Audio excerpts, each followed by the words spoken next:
Hi friends, ದಿನದ ಎಲ್ಲಾ ಪ್ರಮುಖ ಸುದ್ದಿಯನ್ನು ನಿಮಗೆ ತಲುಪಿಸೋ ಮಸ್ತ್ ಮಗ ಚಾನೆಲ್ನ ಫುಲ್ ನ್ಯೂಸ್ಗೆ ಸ್ವಾಗತ. ನಾನು ಅಮರ್ ಪ್ರಸಾದ್. ಇಡೀ ಜಗತ್ತು ಕುತೂಹಲದಿಂದ ಕಾಯ್ತಾ ಇದ್ದ ರಷ್ಯಾ ಅಧ್ಯಕ್ಷ ವ್ಲಾದಿಮಿರ್ ಪುಟಿನ್ ಮತ್ತು ಭಾರತದ ಪ್ರಧಾನಿ ನರೇಂದ್ರ ಮೋದಿಯವರ ನಡುವಿನ ದ್ವಿಪಕ್ಷೀಯ ಮಾತುಕತೆ ನಡೆದಿದೆ, ಯಶಸ್ವಿಯಾಗಿ ಕಂಪ್ಲೀಟ್ ಆಗಿದೆ. ಇಬ್ಬರು ಅನೇಕ ಮಹತ್ವದ ಒಪ್ಪಂದಗಳಿಗೆ ಸೈನ್ ಹಾಕಿದ್ದಾರೆ. ಅದರಲ್ಲೂ 2030 ಒಳಗಡೆ $100 ಬಿಲಿಯನ್ ಮೌಲ್ಯದ ದ್ವಿಪಕ್ಷೀಯ ವ್ಯಾಪಾರ ಸಾಧಿಸೋ ಗುರಿಯನ್ನು ಹಾಕೊಂಡಿದ್ದಾರೆ. ರಷ್ಯಾ ಒಟ್ಟಿಗೆ ವ್ಯಾಪಾರ ಮಾಡಬೇಡಿ, ಕಮ್ಮಿ ಮಾಡಿ ಅಂತ ಟ್ರಂಪ್ ಹಾರಾಡ್ತಿರೋ ಟೈಮ್ನಲ್ಲಿ ಇಬ್ಬರು ಕೂಡ ಡಿಕ್ಲೇರ್ ಮಾಡ್ಕೊಂಡಿದ್ದಾರೆ, ಇನ್ ನೆಕ್ಸ್ಟ್ 5 ಇಯರ್ಸಲ್ಲಿ $100 ಬಿಲಿಯನ್ ವ್ಯಾಪಾರ ಮಾಡಬೇಕು ನಾವು ಅಂತ. ಇದಕ್ಕೆ ಸಂಬಂಧಪಟ್ಟಂತೆ 2030 ತನಕ ಎಕನಾಮಿಕ್ ಕೋಆಪರೇಷನ್ ಪ್ರೋಗ್ರಾಮ್ ಒಪ್ಪಂದ ಆಗಿದೆ. ಈಗ ಭಾರತದ ಫಾರ್ಮಾ, ಅಗ್ರಿಕಲ್ಚರ್ ಮತ್ತು ಕನ್ಸ್ಯೂಮರ್ ಪ್ರಾಡಕ್ಟ್ಸ್ ರಷ್ಯಾಗೆ ಹೆಚ್ಚು ರಫ್ತು ಮಾಡೋ ಚರ್ಚೆಯಾಗಿದೆ. ಹಾಗೆ ಡಿಫೆನ್ಸ್ಗೆ ಬಂದರೆ space exploration, artificial intelligence, ship ಬಿಲ್ಡಿಂಗ್ಗೆ ಸಹಕರಿಸುವ ಮಾತುಕತೆಯಾಗಿದೆ. ಇನ್ನು ಎನರ್ಜಿ ಸೆಕ್ಟರ್ನಲ್ಲಿ ಸಿವಿಲ್ ನ್ಯೂಕ್ಲಿಯರ್ ಕೊಲಾಬರೇಷನ್ ಮತ್ತು ಕ್ರಿಟಿಕಲ್ ಮಿನರಲ್ಸ್ಗಾಗಿ ಒಟ್ಟಿಗೆ ಕೆಲಸ ಮಾಡೋಕೆ ಒಪ್ಪಂದ ಆಗಿದೆ. ಇದರಲ್ಲಿ ಮುಖ್ಯವಾದ ಅಂಶ ಏನು ಗೊತ್ತಾ? ತಮಿಳುನಾಡಿನ ಕುಡಂಕುಳಂನಲ್ಲಿ ಭಾರತದ ಅತಿದೊಡ್ಡ ನ್ಯೂಕ್ಲಿಯರ್ ಪವರ್ ಪ್ಲಾಂಟ್ ನಿರ್ಮಿಸೋದಾಗಿ ಪುಟಿನ್ ಕನ್ಫರ್ಮ್ ಮಾಡಿದ್ದಾರೆ. ತಮಿಳುನಾಡಿನಲ್ಲಿ ಭಾರತದ ಅತಿದೊಡ್ಡ ನ್ಯೂಕ್ಲಿಯರ್ ಪವರ್ ಪ್ಲಾಂಟ್ ನಿರ್ಮಾಣ ಮಾಡೋಕೆ ರಷ್ಯಾ ಭಾರತದೊಂದಿಗೆ ಕೆಲಸ ಮಾಡ್ತಾ ಇದೆ. ಈ ಪ್ಲಾಂಟ್ನಲ್ಲಿ ಒಟ್ಟು 6 ನ್ಯೂಕ್ಲಿಯರ್ ರಿಯಾಕ್ಟರ್ಸ್ ಇರ್ತವೆ. 2 ರಿಯಾಕ್ಟರ್ಗಳು ಆಲ್ರೆಡಿ ವರ್ಕ್ ಆಗ್ತಿವೆ, ವಿದ್ಯುತ್ ಉತ್ಪಾದನೆ ಆಗ್ತಿದೆ. ಉಳಿದ 4 ರಿಯಾಕ್ಟರ್ಗಳು ನಿರ್ಮಾಣ ಹಂತದಲ್ಲಿವೆ, ಎಲ್ಲವನ್ನು ನಾವು ನಿರ್ಮಾಣ ಮಾಡ್ತೀವಿ ಅನ್ನೋ ಹೇಳಿಕೆ ಕೊಟ್ಟಿದ್ದಾರೆ. ಆ ಕಡೆಯಿಂದ ರಷ್ಯಾದ ರೋಸಾಟಮ್ ನ್ಯೂಕ್ಲಿಯರ್ ಪವರ್ ಕಂಪನಿ 3ನೇ ರಿಯಾಕ್ಟರ್ ಸ್ಟಾರ್ಟ್ ಮಾಡೋಕೆ ಮೊದಲನೇ ಬ್ಯಾಚ್ನ ನ್ಯೂಕ್ಲಿಯರ್ ಫ್ಯೂಯಲ್ ಕಳಿಸ್ಕೊಟ್ಟಿದೆ. ಪುಟಿನ್ ಭೇಟಿ ಸಂದರ್ಭದಲ್ಲೇ ಈ ಬೆಳವಣಿಗೆಯಾಗಿದೆ. ಏನು, ಭಾರತ ರಷ್ಯಾ ಪ್ರವಾಸಿಗರಿಗೆ 30 ದಿನಗಳ ಈ ವೀಸಾ ಫೆಸಿಲಿಟಿಯನ್ನ ಅನೌನ್ಸ್ ಮಾಡಿದೆ. ಇದೇ ವೇಳೆ ಅಮೆರಿಕ ಹೊಟ್ಟೆ ಉರ್ಕೊಳ್ಳೋ ಹಾಗೆ ಪುಟಿನ್ ಇನ್ನೂ ದೊಡ್ಡ ಹೇಳಿಕೆ ಕೊಟ್ಟಿದ್ದಾರೆ.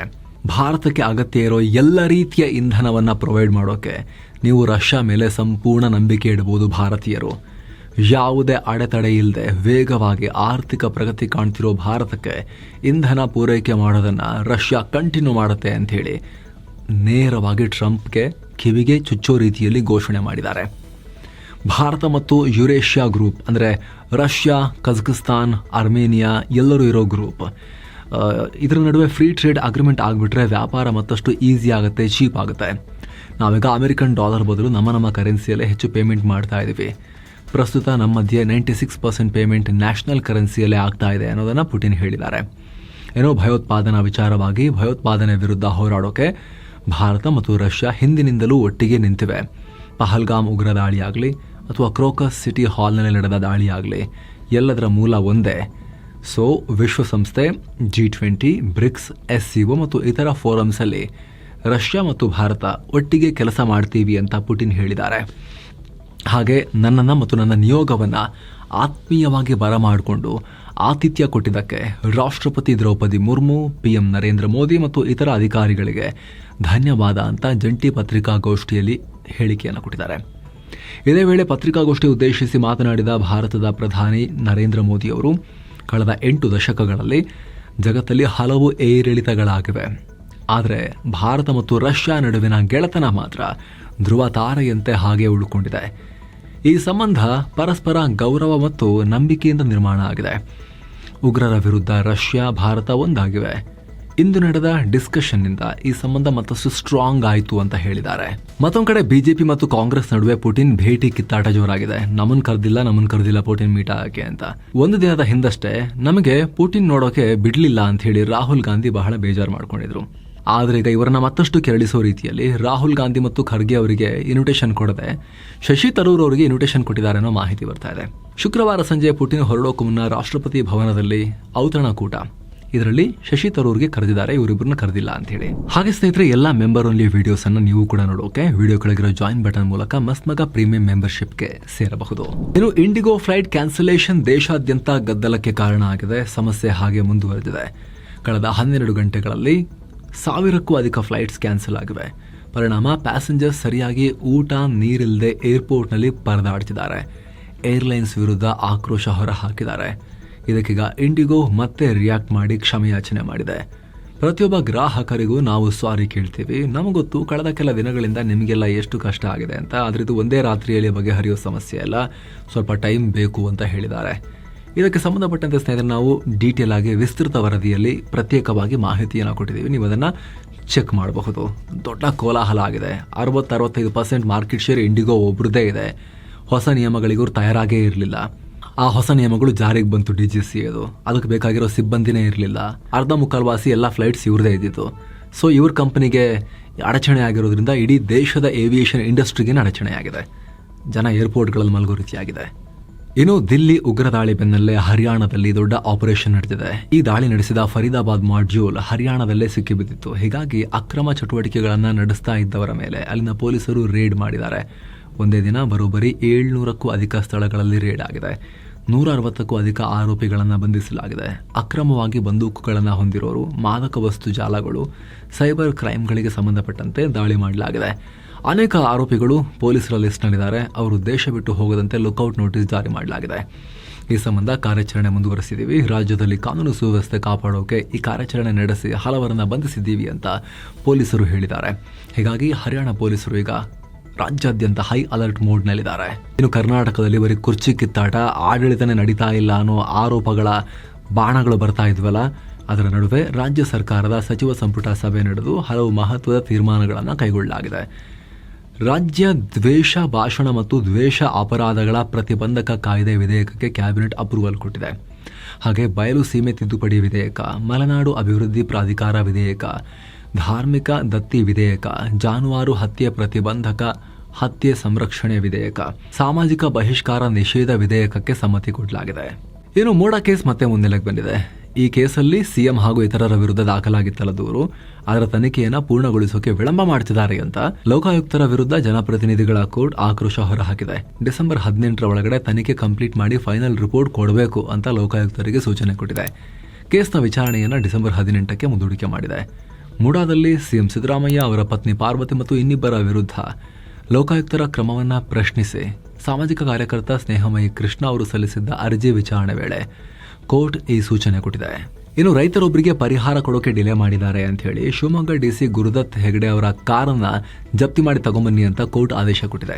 ವಸತಿ ಯೋಜನೆಗಾಗಿ ರೈತ ನಂದಾಯಪ್ಪ ಅನ್ನೋರ 1 ಎಕರೆ ಜಮೀನನ್ನ ಸರ್ಕಾರ 1992ರಲ್ಲಿ ಪಡೆದಿತ್ತು. 22 ಲಕ್ಷ ಪರಿಹಾರ ಕೊಡೋದಾಗಿ ಹೇಳಿದ ಸರ್ಕಾರ 9 ಲಕ್ಷ ರೂಪಾಯಿ ಮಾತ್ರ ಕೊಟ್ಟಿತ್ತು. ಹೀಗಾಗಿ ಉಳಿದ ಹಣಕ್ಕಾಗಿ ಅಲ್ದಾಡಿ ಬೇಸತ್ತು ನಂದಾಯಪ್ಪ ಕೋರ್ಟ್ಗೆ ಹೋದ್ರು. ಆಗ ಶಿವಮೊಗ್ಗ JMFC ಕೋರ್ಟ್ ಬಾಕಿ ಹಣ ಕೊಡುವಂತೆ ಹೇಳಿತ್ತು. ಆದರೂ DC ಪರಿಹಾರ ಕೊಡದೇ ಇದ್ರಿಂದ ಅವರು ಬಳಸ್ತಾ ಇರೋ ಕಾರನ್ನ ಜಪ್ತಿ ಮಾಡಿ ಅನ್ನೋ ಆದೇಶವನ್ನು ಕೊಟ್ಟಿದೆ. ಆಕ್ಚುಲಿ ಬಾಕಿ ಇರೋ ದುಡ್ಡು ಕೊಟ್ರೆ ಸಾಕಾಗೋದಿಲ್ಲ. 1991-92 22 ಲಕ್ಷ ರೂಪಾಯಿ ಇವತ್ತು ಎಷ್ಟಾಗುತ್ತೆ? ಕೋಟ್ಯಂತರ ರೂಪಾಯಿ ಆಗುತ್ತೆ. ಅದು ಹಣದುಬ್ಬರ ಅನ್ನೋ ಒಂದು ಕಾನ್ಸೆಪ್ಟ್ ಇದೆ ತಾನೇ, ಇನ್ಫ್ಲೇಷನ್. ಅದೆಲ್ಲ ಕ್ಯಾಲ್ಕುಲೇಟ್ ಮಾಡಿ ಕೊಡಬೇಕು ಅವ್ರಿಗೀಗ. 30-35 ವರ್ಷ ಆದಮೇಲೆ ಬಾಕಿ ಇರೋದು ಕೊಡ್ತೀವಿ ಇನ್ನೊಂದು 10 ಲಕ್ಷ ರೂಪಾಯಿ ಅಂತ ಕೊಡ್ತಾ ಬಂದರೆ ಅದಾಗೋದಿಲ್ಲ. ಅದು ರೈತ ಕರೆಕ್ಟಾಗಿ ಕೇಳಬೇಕು, ಇವರು ಫುಲ್ ಕೊಡಿ ಅಂಥೇಳಿ, ಬಡ್ಡಿ ಸಮೇತ ಕೊಡಿ ಅಂಥೇಳಿ. ಇನ್ನು ಹಾವೇರಿ ಜಿಲ್ಲೆ ಅಕ್ಕಿ ಆಲೂರಿನ ಸರ್ಕಾರಿ ಕಾಲೇಜಲ್ಲಿ ಮತ್ತೆ ಬುರ್ಕಾ ವರ್ಸಸ್ ಕೇಸರಿ ಶಾಲು ಆಗಿದೆ. ವಿದ್ಯಾರ್ಥಿನಿಯರು ಬುರ್ಕಾ ಧರಿಸಿಕೊಂಡು ಸರ್ಕಾರಿ ಕಾಲೇಜಿಗೆ ಬಂದಿದ್ದಕ್ಕೆ ವಿದ್ಯಾರ್ಥಿಗಳು ಕೇಸರಿ ಶಾಲು ಹಾಕೊಂಡು ಬಂದಿದ್ರು. ಹೀಗಾಗಿ ಕಾಲೇಜಿನ ಪ್ರಾಚಾರ್ಯರು ಎಲ್ಲ ವಿದ್ಯಾರ್ಥಿಗಳ ಮನವೊಲಿಸಿ ಕಾಲೇಜಿನ ಯೂನಿಫಾರ್ಮ್ನಲ್ಲೇ ಬರಬೇಕು ಅಂತ ಬುದ್ಧಿ ಹೇಳಿ ಕಳಿಸಿದ್ದಾರೆ. ವಿದ್ಯಾರ್ಥಿಗಳು ಒಪ್ಕೊಂಡಿದ್ದಾರೆ. ಅಲ್ಲಿಗೆ ಮುಗಿದಿದೆ ವಿವಾದ. ಆಮೇಲೆ ದೇಶದಲ್ಲಿ ಆಗಾಗ ವಿವಾದಕ್ಕೆ ಕಾರಣ ಆಗೋ ಲೌಡ್ ಸ್ಪೀಕರ್ ಬಳಕೆಗೆ ಬಾಂಬೆ ಹೈಕೋರ್ಟ್ನ ನಾಗ್ಪುರ ಪೀಠ ಮಹತ್ವದ ಆದೇಶ ಹೊರಡಿಸಿದೆ. ಧಾರ್ಮಿಕ ಆಚರಣೆಗೆ ಲೌಡ್ ಸ್ಪೀಕರ್ ಬಳಕೆ ಅನಿವಾರ್ಯ ಅಲ್ಲ ಅಂತ ಹೇಳಿದೆ. ಹಾಗೆ ಈ ಲೌಡ್ ಸ್ಪೀಕರನ್ನು ಕೇಳೋಕೆ ಒಪ್ಪದ ಜನರಿಗೆ ತೊಂದರೆ ಕೊಡೋ ರೀತಿಯಲ್ಲಿ ಇದನ್ನು ಬಳಸಬಾರ್ದು ಅಂತ ಹೇಳಿದೆ. ಪ್ರಜೆಗಳಿಗೆ ಮಾತನಾಡೋ ಹಕ್ಕು ಹೇಗಿದೆಯೋ ಅದೇ ಥರ ಲೌಡ್ ಸ್ಪೀಕರ್ ಕೇಳೋ ಹಾಗೂ ಅದನ್ನು ರಿಜೆಕ್ಟ್ ಮಾಡೋ ಹಕ್ಕು ಕೂಡ ಇದೆ ಅನ್ನೋದನ್ನು ಸುಪ್ರೀಂ ಕೋರ್ಟ್ ಈ ಹಿಂದೆ ಕೂಡ ಹೇಳಿದೆ. ಇದೇನು ಧಾರ್ಮಿಕ ಆಚರಣೆಗೆ ಅನಿವಾರ್ಯ ಅಲ್ಲ, ಇದನ್ನು ಬೇರೆಯವ್ರ ಕಿರಿಕಿರಿ ಆಗಬಾರ್ದು ಅಂತ ಬಾಂಬೆ ಹೈಕೋರ್ಟ್ ಉಲ್ಲೇಖ ಮಾಡಿದೆ. ಇಲ್ಲೇನಾಗಿತ್ತು ಅಂದರೆ ಮಸೀದಿ ಮೇಲೆ ಲೌಡ್ ಸ್ಪೀಕರನ್ನು ಜೋರಾಗಿ ಹಾಕೋಕೆ ಪುನಃ ಅವಕಾಶ ಕೊಡಿ ಅಂತೇಳಿ ಮಹಾರಾಷ್ಟ್ರದ ಗೊಂಡಿಯಾ ಜಿಲ್ಲೆಯ ಗೌಸಿಯಾ ಮಸ್ಜಿದ್ ಪರ ವಕೀಲರು ಅರ್ಜಿ ಹಾಕಿದ್ರು. ಅದರ ವಿಚಾರಣೆ ವೇಳೆ ಕೋರ್ಟ್ ಈ ರೀತಿ ಉಲ್ಲೇಖ ಮಾಡಿದೆ. ಇನ್ನು ಸಂಸತ್ ಅಧಿವೇಶನದ 5ನೇ ದಿನದ ಬಗ್ಗೆ ನೋಡೋದಾದರೆ ಲೋಕಸಭೆಯಲ್ಲಿ ಹೆಲ್ತ್ ಸೆಕ್ಯೂರಿಟಿ ಸೆ ನ್ಯಾಷನಲ್ ಸೆಕ್ಯೂರಿಟಿ ಸೆಸ್ ಬಿಲ್ ಧ್ವನಿ ಮತದ ಮೂಲಕ ಲೋಕಸಭೆಯಲ್ಲಿ ಪಾಸ್ ಆಗಿದೆ. ಹಾಗೆ ಲೈಂಗಿಕ ಅಪರಾಧಗಳಿಂದ ಮಕ್ಕಳ ರಕ್ಷಣೆ ತಿದ್ದುಪಡಿ ಬಿಲ್ 2024ರ ಬಗ್ಗೆ ಚರ್ಚೆ ಆಗಿದೆ. ಯಾವುದಿದು? ಪೋಕ್ಸೋ, ಅದರ ತಿದ್ದುಪಡಿ ಬಿಲ್ ಚರ್ಚೆಯಾಗಿದೆ. ಇನ್ನು ನರೇಗಾ ಯೋಜನೆ ಅಡಿ ಪಶ್ಚಿಮ ಬಂಗಾಳಕ್ಕೆ ಬಾಕಿ ಇರೋ 52,000 ಕೋಟಿ ರೂಪಾಯಿ ಪಾವತಿ ಮಾಡಬೇಕು ಅಂತ ಒತ್ತಾಯಿಸಿ ಕೇಂದ್ರದ ವಿರುದ್ಧ TMC ಸಂಸದರು ಸಂಸತ್ ಆವರಣದಲ್ಲಿ ಪ್ರತಿಭಟಿಸಿದರು. ಇನ್ನು ಇಂಡಿಗೋ ಫ್ಲೈಟ್ ಕ್ಯಾನ್ಸಲೇಷನ್ ಬಗ್ಗೆ ಕೂಡ ರಾಜ್ಯಸಭೆಯಲ್ಲಿ ಚರ್ಚೆ ಆಯಿತು. ಏನೋ ಬೆಂಗಳೂರು ಮೂಲದ ವಕೀಲರೊಬ್ಬರು ಬಾಲಿವುಡ್ ನಟ ಶಾರುಖ್ ಖಾನ್ ಪುತ್ರ ಆರ್ಯನ್ ಖಾನ್ ವಿರುದ್ಧ ಪೊಲೀಸರಿಗೆ ದೂರು ಕೊಟ್ಟಿದ್ದಾರೆ. ನವೆಂಬರ್ 28ನೇ ತಾರೀಕು ಬೆಂಗಳೂರಿನ ಪಬ್ ಒಂದರಲ್ಲಿ ನಡೆದ ಪಬ್ಲಿಕ್ ಈವೆಂಟ್ ವೇಳೆ ಆರ್ಯನ್ ಖಾನ್ ಅಶ್ಲೀಲವಾಗಿ ಮದ್ಯದ ಬೆರಳನ್ನು ತೋರಿಸಿ ಸನ್ನೆ ಮಾಡಿದ್ದಾರೆ. ಈ ವೇಳೆ ಹಲವು ಮಹಿಳೆಯರಿದ್ರು. ಹೀಗಾಗಿ ಅವರ ಭಾವನೆಗೆ ಘನತೆಗೆ ಧಕ್ಕೆಯಾಗಿದೆ ಅಂತ ಆರೋಪಿಸಿ ಭಾರತೀಯ ನ್ಯಾಯ ಸಂಹಿತೆ ಅಡಿಯಲ್ಲಿ ವಕೀಲ ಒವೈಜ್ ಹುಸೇನ್ ದೂರು ಕೊಟ್ಟಿದ್ದಾರೆ. ಕಬ್ಬನ್ ಪಾರ್ಕ್ ಠಾಣೆ ಜೊತೆಗೆ ಸಿಟಿ ಕಮಿಷನರ್ ಹಾಗೂ ಮಹಿಳಾ ಆಯೋಗಕ್ಕೂ ಕಂಪ್ಲೇಂಟ್ ಕೊಟ್ಟಿದ್ದಾರೆ. ಹೀಗಾಗಿ ಮಹಿಳೆಯರಿಗೆ ಆತ ಆ ರೀತಿ ತೋರಿಸಿದ್ದು ಹೌದೇ ಆದರೆ ನಾವು ಸೊಮೋಟೋ ಪ್ರಕರಣ ದಾಖಲಿಸಿಕೊಂಡು ಆಕ್ಷನ್ ತಗೊಳ್ತೀವಿ ಅಂತ ಪೊಲೀಸರು ಹೇಳಿದ್ದಾರೆ ಅನ್ನೋ ಮಾಹಿತಿ ಬರ್ತಾ ಇದೆ. ಏನು ಬ್ಯಾಂಕ್ ವಂಚನೆ ಮತ್ತು ಅಕ್ರಮ ಹಣ ವರ್ಗಾವಣೆ ಕೇಸ್ನಲ್ಲಿ ಉದ್ಯಮಿ ಅನಿಲ್ ಅಂಬಾನಿಗೆ ಇಡಿ ಶಾಕ್ ಕೊಟ್ಟಿದೆ. ರಿಲಯನ್ಸ್ ಅನಿಲ್ ಅಂಬಾನಿ ಗ್ರೂಪ್ಗೆ ಸೇರಿದ 1,120 ಕೋಟಿ ರೂಪಾಯಿ ಮೌಲ್ಯದ ಆಸ್ತಿಯನ್ನ ಮುಟ್ಟುಗೋಲು ಹಾಕೊಂಡಿದ್ದಾರೆ. ಇದರಲ್ಲಿ ರಿಲಯನ್ಸ್ ಇನ್ಫ್ರಾಸ್ಟ್ರಕ್ಚರ್ ಲಿಮಿಟೆಡ್ನ 7, ರಿಲಯನ್ಸ್ ಪವರ್ ಲಿಮಿಟೆಡ್ನ 2 ಹಾಗೂ ರಿಲಯನ್ಸ್ ವ್ಯಾಲ್ಯೂ ಸರ್ವಿಸ್ ಪ್ರೈವೇಟ್ ಲಿಮಿಟೆಡ್ಗೆ ಸೇರಿದ 9 ಪ್ರಾಪರ್ಟೀಸ್ ಅನ್ನ ಮುಟ್ಟುಗೋಲು ಹಾಕೊಳ್ಳಲಾಗಿದೆ. ಇನ್ನು ಬಿಸಿನೆಸ್ ಮತ್ತು ಮಾರ್ಕೆಟ್ಗೆ ಸಂಬಂಧಪಟ್ಟಂತೆ ಬಂದರೆ ವಾರದ ಕೊನೆ ಸೆಷನ್ನಲ್ಲಿ ಭಾರತದ ಷೇರುಪೇಟೆ ಹಸಿರು ಪಟ್ಟಿಯಲ್ಲಿ ಎಂಡ್ ಆಗಿದೆ. ಸೆನ್ಸೆಕ್ಸ್ 447 ಪಾಯಿಂಟ್ಸ್ ಏರಿಕೆಯಾಗಿ 85,712ಕ್ಕೆ ರೀಚ್ ಆಗಿದೆ. ನಿಫ್ಟಿ 152 ಪಾಯಿಂಟ್ಸ್ ಜಾಸ್ತಿಯಾಗಿ 26,186ಕ್ಕೆ ತಲುಪಿದೆ. RBI ಈ ಬಾರಿಯ ರೆಪೋ ರೇಟ್ ಅನ್ನ 25 ಬೇಸಿಸ್ ಪಾಯಿಂಟ್ಸ್ ಕಟ್ ಮಾಡಿದೆ. ಇವಾಗ ನಾವು ವಿಶೇಷ ವರದಿಯಲ್ಲೂ ಕೂಡ ಮಾಹಿತಿಯನ್ನು ಕೊಟ್ವಿ ಸ್ನೇಹಿತರೆ, ನೀವು ಚೆಕ್ ಮಾಡಬಹುದು. RBIನ ಮಾನಿಟರಿ ಪಾಲಿಸಿ ಕಮಿಟಿ ಮೀಟಿಂಗ್ ನಲ್ಲಿ ಏನಾಯ್ತು ಅಂತ ಹೇಳಿ. ಹಾಗೆ ಸರ್ಕಾರಿ ಬಾಂಡ್ ಖರೀದಿಸಿ $ರೂಪಿ ಸ್ವಾಪ್ ಮಾಡಿ ದೇಶದ ಫಿನಾನ್ಷಿಯಲ್ ಸಿಸ್ಟಮ್ಗೆ 1.5 ಲಕ್ಷ ಕೋಟಿ ರೂಪಾಯಿ ಹೆಚ್ಚು ಕಮ್ಮಿ ಸುರಿಯೋಕೆ RBI ಪ್ಲಾನ್ ಮಾಡಿದೆ. ಇದರಿಂದ ಡೊಮೆಸ್ಟಿಕ್ ಮಾರ್ಕೆಟ್ಗೆ ಬೂಸ್ಟ್ ಸಿಕ್ತು. ಒಂದೇ ಸೆಷನ್ ನಲ್ಲಿ ಹೂಡಿಕೆದಾರರು 1 ಲಕ್ಷ ಕೋಟಿ ರೂಪಾಯಿ ಗೇನ್ ಮಾಡಿಕೊಂಡ್ರು. Shriram finance, SBI, Bajaj Finserv green ನಲ್ಲಿ ಎಂಡ್ ಆದ್ವು.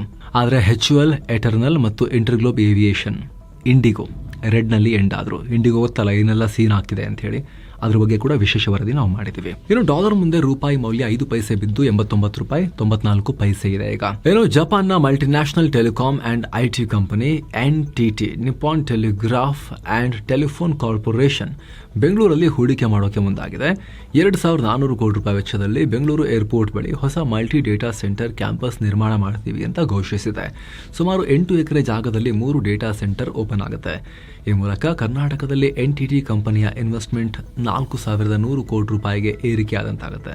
Almost $500 billion. ಇನ್ನು ದೇಶದ ಪ್ರತಿಷ್ಠಿತ IT ಕಂಪನಿ ವಿಪ್ರೋ ಕೋಲ್ಕತ್ತಾದಲ್ಲಿ ಸುಮಾರು 1.7 ಲಕ್ಷ ಚದರ ಅಡಿ ಜಾಗವನ್ನ ಸ್ಮಾರ್ಟ್ ವರ್ಕ್ ಕೋವರ್ಕಿಂಗ್ ಸ್ಪೇಸಸ್ ಲಿಮಿಟೆಡ್ ಕಂಪನಿಯಿಂದ ಲೀಸ್ಗೆ ಪಡ್ಕೊಂಡಿದೆ. ಇಲ್ಲಿ ವಿಪ್ರೋದ ಸುಮಾರು 3,000 ಉದ್ಯೋಗಿಗಳು ಕೆಲಸ ಮಾಡ್ತಾರೆ. ಇದೇ ಕೋಲ್ಕತ್ತಾದಲ್ಲಿ ಆಲ್ರೆಡಿ 2 ಕಡೆ ವಿಪ್ರೋ ಕ್ಯಾಂಪಸ್ ಹೊಂದಿದೆ. ಒಂದ್ ಕಡೆ 21,000, ಇನ್ನೊಂದ್ ಕಡೆ 10,000 ಉದ್ಯೋಗಿಗಳು ಕೆಲಸ ಮಾಡ್ತಿದ್ದಾರೆ. ಹಲವು ಪ್ರೈವೇಟ್ ಹಾಸ್ಪಿಟಲ್ಗಳನ್ನ ನಡೆಸೋ ಪಾರ್ಕ್ ಮೆಡಿವರ್ಲ್ಡ್ ಕಂಪನಿ ಇದೀಗ ತನ್ನ ಶೇರ್ಸ್ ಅನ್ನ ಪಬ್ಲಿಕ್ಗೆ ಆಫರ್ ಮಾಡೋಕೆ ಮುಂದಾಗಿದೆ. ಡಿಸೆಂಬರ್ 10ರಿಂದ 12 ತನಕ ಇದರ IPO ಸಬ್ಸ್ಕ್ರಿಪ್ಷನ್ ವಿಂಡೋ ಓಪನ್ ಇರುತ್ತೆ. 920 ಕೋಟಿ ರೂಪಾಯಿ ಸೆಳೆಯೋಕೆ ಮುಂದಾಗಿದ್ದಾರೆ. ಪ್ರತಿ ಶೇರ್ಗೆ 154ರಿಂದ 162 ರೂಪಾಯಿ ತನಕ ಪ್ರೈಸ್ ಬ್ಯಾಂಡ್ ಸೆಟ್ ಮಾಡಲಾಗಿದೆ. ಇನ್ನು ಭಾರತದ ಷೇರು ಮಾರುಕಟ್ಟೆಯನ್ನ ಕಂಟ್ರೋಲ್ ಮಾಡೋ SEBI financial influencer Avadhut Sathe ವಿರುದ್ಧ ದೊಡ್ಡ ನಿರ್ಧಾರ ತಗೊಂಡಿದೆ. ಅವಧೂತ್ ಅವ್ರನ್ನ ಸ್ಟಾಕ್ ಮಾರ್ಕೆಟ್ ನಿಂದ ಬ್ಯಾನ್ ಮಾಡಿದೆ. ಅಲ್ಲದೆ ಅವರಿಗೆ ಸಂಬಂಧಪಟ್ಟ 546 ಕೋಟಿ ರೂಪಾಯಿಯನ್ನ ಮುಟ್ಟುಗೋಲು ಹಾಕೊಳ್ಳಿ ಅನ್ನೋ ಆದೇಶ ನೀಡಿದೆ. ಸ್ಟಾಕ್ ಮಾರ್ಕೆಟ್ ಟ್ರೈನರ್ ಆಗಿರೋ ಅವಧೂತ್ 2008ರಲ್ಲಿ ಟ್ರೇಡಿಂಗ್ ಅಕಾಡೆಮಿ ಸ್ಥಾಪಿಸಿದ್ರು. ಮುಂಬೈ, ಕೋಲ್ಕತ್ತಾ ಸೇರಿ ಅನೇಕ ಕಡೆ ಇದರ ಸೆಂಟರ್ ಸ್ಥಾಪಿಸಿ ಸಾರ್ವಜನಿಕರಿಗೆ ಸ್ಟಾಕ್ನಲ್ಲಿ ಹೂಡಿಕೆ ಮಾಡೋ ಬಗ್ಗೆ ಟ್ರೈನಿಂಗ್ ಕೊಡ್ತಾ ಇದ್ದೀನಿ ಅಂತ ಹೇಳಿದ್ರು. ಟ್ರೇಡಿಂಗ್ ಅಕಾಡೆಮಿ ಹೆಸರಲ್ಲಿ ಚಾನಲ್ ಕೂಡ ನಡೆಸ್ತಾ ಇದ್ರು. ಅದಕ್ಕೆ 9.33 ಲಕ್ಷ ಸಬ್ಸ್ಕ್ರೈಬರ್ಸ್ ಇದ್ದಾರೆ. ಆದರೆ ಹೂಡಿಕೆ ಬಗ್ಗೆ ಮಾಹಿತಿ ಕೊಡೋದ್ರ ಜೊತೆಗೆ ಸೆಬಿ ಪರ್ಮಿಷನ್ ಇಲ್ಲದೆ ಪರ್ಟಿಕ್ಯುಲರ್ ಕಂಪನಿಗಳ ಶೇರ್ ಖರೀದಿ ಮಾಡಿ ನಿರ್ದಿಷ್ಟ ಕಂಪನಿಗಳ ಮೇಲೇನೆ ಹೂಡಿಕೆ ಮಾಡಿ ಅಂತ ಮಾರ್ಕೆಟ್ ರೂಲ್ಸ್ ಉಲ್ಲಂಘನೆ ಮಾಡಿದ್ದಾರೆ. ಇದೇ ರೀತಿ ಕೋಟ್ಯಾಂತರ ರೂಪಾಯಿ ಅಕ್ರಮ ಗಳಿಸಿದ್ದಾರೆ. ಈ ಕೋಚಿಂಗ್ ಬಗೆಗಿನ ವಿಡಿಯೋ ಸಾಕ್ಷ್ಯಗಳನ್ನು ಕೂಡ ನಾವು ಗಮನಿಸಿದ್ದೀವಿ ಅಂತ ಸೆಬಿ ಈ ಆದೇಶ ಹೊರಡಿಸಿದೆ. ಇನ್ನು ನೆಟ್ಫ್ಲಿಕ್ಸ್ ಮತ್ತು ಎಂಟರ್ಟೈನ್ಮೆಂಟ್ ದೈತ್ಯ ವಾರ್ನರ್ ಬ್ರೋಸ್ ಡಿಸ್ಕವರಿ ನಡುವೆ ದೊಡ್ಡ ಒಪ್ಪಂದ ಆಗಿದೆ. ವಾರ್ನರ್ ಬ್ರೋಸ್ ಮತ್ತು ಅದರ ಸ್ಟ್ರೀಮಿಂಗ್ ಆಸೆಟ್ಸ್ ಅನ್ನ ನೆಟ್ಫ್ಲಿಕ್ಸ್ ಖರೀದಿ ಮಾಡ್ತಿದೆ. ಇದಕ್ಕಾಗಿ $72 ಬಿಲಿಯನ್ ಒಪ್ಪಂದ ಆಗಿದೆ. ಇದನ್ನ ಹಾಲಿವುಡ್ ಇತಿಹಾಸದಲ್ಲೇ ದೊಡ್ಡ ಒಪ್ಪಂದ ಅಂತ ಹೇಳಲಾಗ್ತಿದೆ. ಇದು ಈಗ ಆಲ್ರೆಡಿ ಇರೋ ನೆಟ್ಫ್ಲಿಕ್ಸ್ ನ ಡಾಮಿನೆನ್ಸ್ಗೆ ಮತ್ತಷ್ಟು ಬಲ ಕೊಡುತ್ತೆ. ಈ ಸ್ವಾಧೀನದಿಂದ Game of Thrones, Harry Potter, DC comics ಗಳ ಮಾಲೀಕತ್ವವನ್ನ ನೆಟ್ಫ್ಲಿಕ್ಸ್ ಪಡೆಯುತ್ತೆ. ಇನ್ನು ಚಿನ್ನ ಮತ್ತು ಬೆಳ್ಳಿ ಬೆಲೆ ವಿಚಾರಕ್ಕೆ ಬಂದ್ರೆ 24 ಕ್ಯಾರೆಟ್ನ 10 ಗ್ರಾಂ ಚಿನ್ನದ ಬೆಲೆಯಲ್ಲಿ $742 ರೂಪಾಯಿ ಹೆಚ್ಚಾಗಿ 1,28,592 ರೂಪಾಯಿ ಆಗಿದೆ. 22 ಕ್ಯಾರೆಟ್ನ 10 ಗ್ರಾಂ ಚಿನ್ನದ ಬೆಲೆಯಲ್ಲಿ $684 ರೂಪಾಯಿ ಹೆಚ್ಚಾಗಿ 1,17,790 ರೂಪಾಯಿ ಆಗಿದೆ. 1 ಕೆಜಿ ಬೆಳ್ಳಿ ಬೆಲೆಯಲ್ಲಿ 3,030 ರೂಪಾಯಿ ಏರಿಕೆಯಾಗಿ 1,76,625 ರೂಪಾಯಿ ಆಗಿದೆ. ಸೊ ಫ್ರೆಂಡ್ಸ್, ಇದಾಗಿತ್ತು ಇವತ್ತಿನ ಫುಲ್ ನ್ಯೂಸ್. ನಾವು ಕೊಯ್ದಿಲ್ಲ, ಎಳೆದಿಲ್ಲ, ಕಿರ್ಚಾಡಿಲ್ಲ, ಬರೀ ಸುದ್ದಿಯ ರೀತಿಯಲ್ಲಿ ನಿಮಗೆ ತಲುಪಿಸುವ ಪ್ರಯತ್ನವನ್ನ ಮಾಡಿದ್ದೀವಿ ಸ್ನೇಹಿತರೆ. ನಿಮಗೆ ಇದು ಇಷ್ಟ ಆಗ್ತಾ ಇದೆ ದಯವಿಟ್ಟು ಸಬ್ಸ್ಕ್ರೈಬ್ ಮಾಡಿ. ಹಾಗೆ ಆಗಲೇ ಹೇಳಿದ ಮಸ್ತ್ ಮಗ ಪ್ರೀಮಿಯಂ ಮೆಂಬರ್ಶಿಪ್ನಲ್ಲಿ ಆಸಕ್ತಿ ಇರೋರು ವಿಡಿಯೋ ಕೆಳಗಿರೋ ಜಾಯಿನ್ ಬಟನ್ ಮೂಲಕ ಸೇರಬಹುದು. ಆಮೇಲೆ ಎಲ್ಲ ಮೆಂಬರ್ ಓನ್ಲಿ ವಿಡಿಯೋಸನ್ನು ನೋಡೋಕೆ ಶುರು ಮಾಡಬಹುದು. ಮತ್ತೆ ಭೇಟಿ ಆಗ್ತಿರೋಣ. ನಮಸ್ತೆ.